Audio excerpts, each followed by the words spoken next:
Hello friends, I am Jeniji. അപ്പം നമ്മൾ ഇതിനു മുമ്പ് രണ്ട് ടെൻസ് പഠിച്ചു. We have learned present simple tense and past simple tense. Today we are going to learn the use of future simple tense. ഈ മൂന്ന് tense പഠിച്ചാൽ തന്നെ നമുക്ക് അത്യാവശ്യം ഇംഗ്ലീഷിൽ നിന്ന് പോകാൻ പറ്റും. കാരണം ഏറ്റവും കൂടുതൽ ഒരു 40% നമ്മൾ ഈ മൂന്ന് ടെൻസ് ഉപയോഗിച്ചിട്ടാണ് സംസാരിക്കുന്നത്. അതാണ് ഞാൻ നേരത്തെ പറഞ്ഞ 12 ടെൻസ് ഒന്നും പഠിച്ചില്ലെങ്കിൽ ആദ്യത്തെ 6 എണ്ണം പഠിച്ചാൽ അതാണ് ഏറ്റവും കൂടുതൽ ഉപയോഗിക്കുന്നത്. അപ്പോൾ ഇന്ന് മൂന്നാമത്തെ ടെൻസ് ഫ്യൂച്ചർ സിമ്പിൾ ടെൻസ്. അപ്പോൾ ടെൻസ് ഉണ്ടെങ്കിൽ അതിനൊരു ഫോം ഉണ്ടെന്ന് നിങ്ങൾക്കറിയാം. അതെന്താണ്? ഇവിടുത്തെ form subject plus shall or will plus main verb. ഇതാണ് അതിൻ്റെ ഫോം. സബ്ജക്റ്റ് എല്ലായിടത്തും സബ്ജക്റ്റ് വേണം, ആര് ചെയ്യുന്നു എന്ന് വേണമല്ലോ. Subject plus shall or will. ഇതിൽ 2 ഓക്സിലറി വേർബ് ഉണ്ട്, ഷാൽ അല്ലെങ്കിൽ വിൽ പ്ലസ് മെയിൻ വേർബ്. പക്ഷേ ചിലവരൊക്കെ പറയും ഷാല് വില്ല് അതിലൊന്ന് മതി, വില്ല് മാത്രം മതി എന്നൊക്കെ പറയും. അതിനൊരു കാരണമുണ്ട്. ഈ ഷാലും വില്ലും ചുരുങ്ങുമ്പോൾ വെറും എൽ ഐ വിൽ എന്നതിന് പകരം ഐ ഇട്ടിട്ട് ഒരു അപ്പോസ്ട്രോഫി ഇട്ടിട്ട് 2 എൽ എഴുതുക. അത് ഷാലിനും വില്ലിനും പകരമുള്ളതാണ്. അത് ആ അർത്ഥത്തിൽ ശരിയാണത്, അങ്ങനെയാണ്. പക്ഷെ നമുക്ക് ഷാലും വേണം, വില്ലും വേണം. അപ്പോൾ ഇവിടെ പഠിക്കേണ്ടത് നമ്മൾ ഐ വി, ഞാൻ, ഞങ്ങൾ, ഈ 2 സബ്ജക്റ്റുകൾ കഴിഞ്ഞാൽ ഉപയോഗിക്കുന്നതാണ് ഷാൽ, അതിൻ്റെ കൂടെയാണ്. അപ്പോൾ ആ ഷാൽ ഉപയോഗിക്കുമ്പം അവിടെ ഒരു അർത്ഥമുണ്ട്. അതേസമയം ഐയും വിയും കഴിഞ്ഞ് വില്ല് ഉപയോഗിച്ചാൽ അർത്ഥം മാറും. എന്താണ് അർത്ഥവ്യത്യാസം? I am ready, I am willing. ഞാൻ തയ്യാറാണ്, എനിക്ക് സമ്മതമാണ് എന്ന അർത്ഥത്തിലാണ് ഐ ഷാൽ എന്ന് ഉപയോഗിക്കുന്നത്. ഇതെപ്പോഴും ഓർക്കുക. I am ready, I am willing. എനിക്ക് സമ്മതമാണ്, അതുപോലെ തന്നെ ഞാൻ തയ്യാറാണ് എന്നാണ്.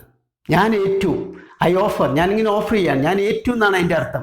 നിങ്ങൾ കണ്ടിട്ടില്ല, ഇത് ഉപയോഗിക്കുന്നില്ല എന്ന് പറയാൻ പറ്റുമോ? ഫോർ എക്സാമ്പിൾ, നമ്മൾ കളിക്കളത്തിൽ കളിച്ചുകൊണ്ടിരിക്കുമ്പോൾ സച്ചിൻ ആ ക്യാച്ച് ചെയ്യാൻ പോകുമ്പോൾ എന്താ വിളിച്ച് പറയൽ? I shall. നിങ്ങൾ എവിടെയും കേട്ടിട്ടുണ്ട് ഐ വിൽ എന്ന് വിളിച്ച് പറയുന്നത് സച്ചിൻ? I shall. അതുപോലെ ഒരു ഗോൾ അടിക്കാൻ പോകുന്ന ഒരു ഫുട്ബോളർ ആണെങ്കിൽ അയാൾ വിളിച്ച് പറയുന്നത് എന്താണ്? ഐ ഷാൽ വിളിച്ച് പറയുന്നത്. അത് ഞാൻ ഏറ്റു, നിങ്ങളാരും നോക്കേണ്ട ആ കാര്യം ഞാൻ ഏറ്റു എന്നാണ്. അപ്പോൾ ഐ ഷാൽ അവിടെ വേണം, അവിടെ ഒരിക്കലും ഐ വിൽ ഉപയോഗിച്ചാൽ പറ്റില്ല. എന്നാൽ വില്ല് ഉപയോഗിക്കും. വില്ല് ഉപയോഗിക്കുമ്പോൾ I will means I am determined, ഞാൻ നിശ്ചയിച്ചുറപ്പിച്ചിരിക്കുകയാണ്. ഈ പദം ഓർക്കണം, ഡിറ്റർമിൻഡ്, നിശ്ചയിച്ചുറച്ചിരിക്കുകയാണെന്നാണ്. കാരണം ഇനി എന്ത് വന്നാലും അതിൽ മാറ്റം ഉണ്ടാവില്ല. മറ്റേത് ഞാൻ ചെയ്യാമെന്നുള്ള ഓഫർ കൊടുക്കുകയാണ്, ഞാൻ ചെയ്യാം എന്നാണ്. I shall. ഐ വിൽ എന്ന് പറഞ്ഞാൽ ഞാൻ നിശ്ചയിച്ചുറച്ചിരിക്കുകയാണ് എന്നാണ് ഐ വിൽ.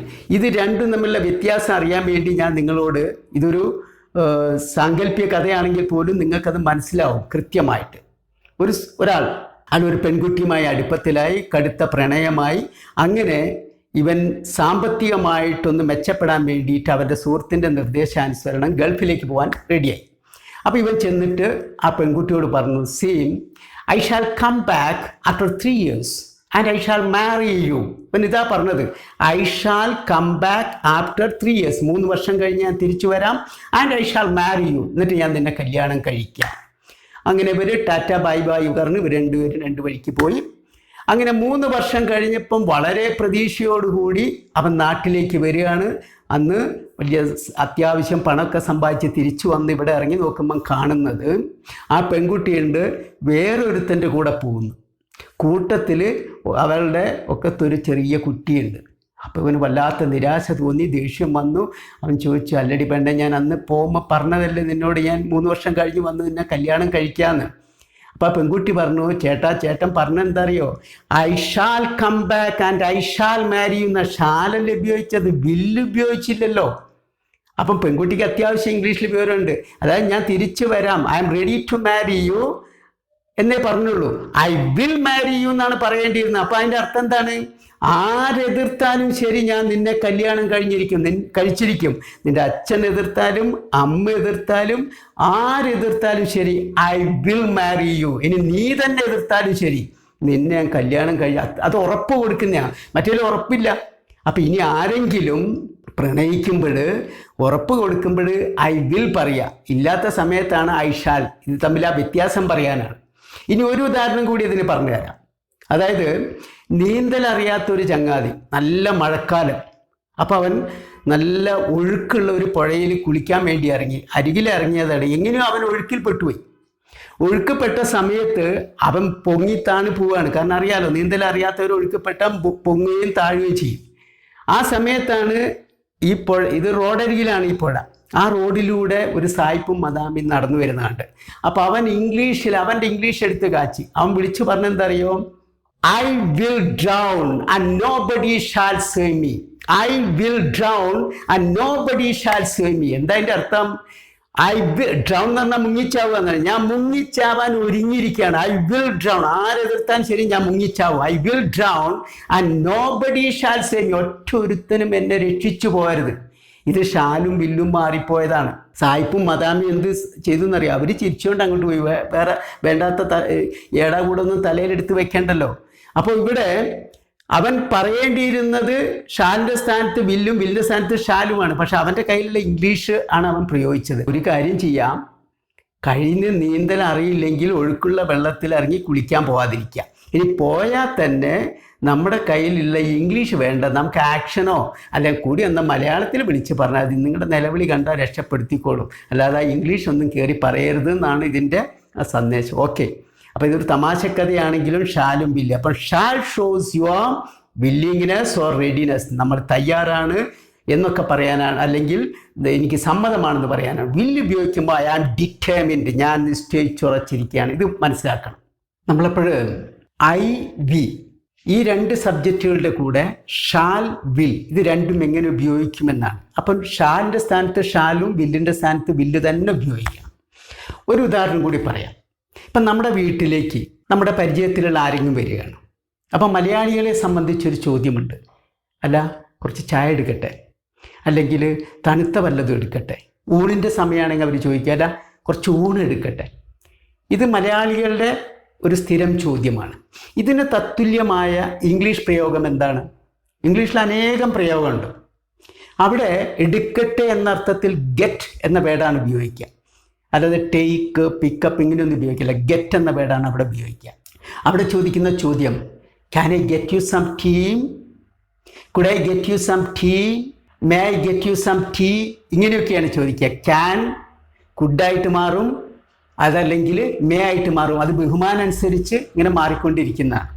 ഇതിനെല്ലാം പകരമായിട്ട് ഉപയോഗിക്കാവുന്ന ഒരു പ്രയോഗമാണ് shall I get you some tea, shall I get you something cold, shall I get you some lunch. അവിടെ ഒരിക്കലും ആ ഷാലിന് പകരം വില്ല് ഉപയോഗിക്കാൻ പറ്റില്ല. അവിടെ ഷാൽ തന്നെ പറ്റുള്ളൂ. അതുപോലെ മറ്റൊരു സന്ദർഭം, നിങ്ങളൊരു കടയിൽ ഇരുന്നിട്ട് ചായ കുടിച്ചുകൊണ്ടിരിക്കുകയാണ്. നിങ്ങൾ ചായ കുടിച്ചുകൊണ്ടിരിക്കുമ്പോൾ പരിചയക്കാരെങ്കിലും വന്നു കഴിഞ്ഞാൽ നമ്മുടെ മലയാളികൾ ചോദിക്കുന്ന ചോദ്യമുണ്ട്, അല്ല ചായക്ക് പറയട്ടെ, ചായക്ക് പറയട്ടെ എന്നാണ് ചോദിക്കുക. അവിടെയും പറയട്ടെ എന്നാണ് ചോദിക്കുന്നത്. അപ്പം പറയട്ടെ എന്ന് കേൾക്കുമ്പം സേ, ടെൽ എന്നൊക്കെയുള്ള വാക്കുകളുണ്ട്. അപ്പോൾ അവിടെ സേയും ടെല്ലും അല്ല, അവിടെ പ്രയോഗിക്കേണ്ടത് ഓഫർ എന്ന വാക്കാണ്. OFFER, ഓഫർ, അല്ലെങ്കിൽ ഓർഡർ എന്ന വാക്കുണ്ട്. പക്ഷെ ഓഫറാണ് എപ്പോഴും കേൾക്കുക. കാരണം നിങ്ങൾ ഓഫർ ചെയ്യാണ്, ഒരു കാര്യം നിങ്ങൾ ഓഫർ ചെയ്യാണ്. അപ്പോൾ അവിടെ ചോദിക്കുന്ന ഇംഗ്ലീഷുകാർ ചോദിക്കുന്ന ചോദ്യം, can I offer you tea, could I offer you tea, may I offer you tea, ഇങ്ങനെ അനേകം പ്രയോഗങ്ങളുണ്ട്. അപ്പോൾ ഇതിനൊക്കെ പകരമായിട്ട് ഉപയോഗിക്കാവുന്ന ഒരു കാര്യമാണ് shall I offer you tea, shall I offer you tea, അത്രയും മതി. അപ്പോൾ അവിടെ നോക്ക്, ഒരിക്കലും വില്ല് ഉപയോഗിക്കാൻ പറ്റില്ല, അവിടെ ഷാല് തന്നെ പറ്റുള്ളൂ. ഇനി വേറൊരു സന്ദർഭം കൂടി പറയാം. ഇപ്പോൾ നിങ്ങൾക്ക് വിദേശത്ത് പോകാൻ അത് വലിയൊരു ആഗ്രഹമായിരുന്നു. അപ്പോഴാണ് വിസയൊക്കെ ശരിയായി അതിനുള്ള സന്ദർഭം ഒത്തു വരുമ്പോൾ ഭാര്യയോട് ചോദിക്കും, ചിലപ്പം തിരിച്ചു ആവാം, അപ്പോൾ അല്ല ഇങ്ങനൊരു ചാൻസ് വന്നിട്ടുണ്ട്, ഞാൻ വിദേശത്ത് പോയിക്കോട്ടെ എന്നാണ്. അപ്പോൾ അവിടെ ചോദിക്കുന്ന ചോദ്യം ഷാൽ ഐ ഗോ എന്നാണ്. Shall I go abroad. Abroad എന്ന് പറഞ്ഞാൽ വിദേശ രാജ്യത്തേക്ക് എന്നുള്ള അർത്ഥമാണ്, ABROAD. അപ്പോൾ ഷാൽ ഐ ഗോ എബ്രോഡ്, ഞാൻ വിദേശത്ത് പോയിക്കോട്ടെ എന്നാണ്. Shall I go abroad, shall I go abroad, ഞാൻ വിദേശത്ത് പോയിക്കോട്ടെ എന്നാണ്.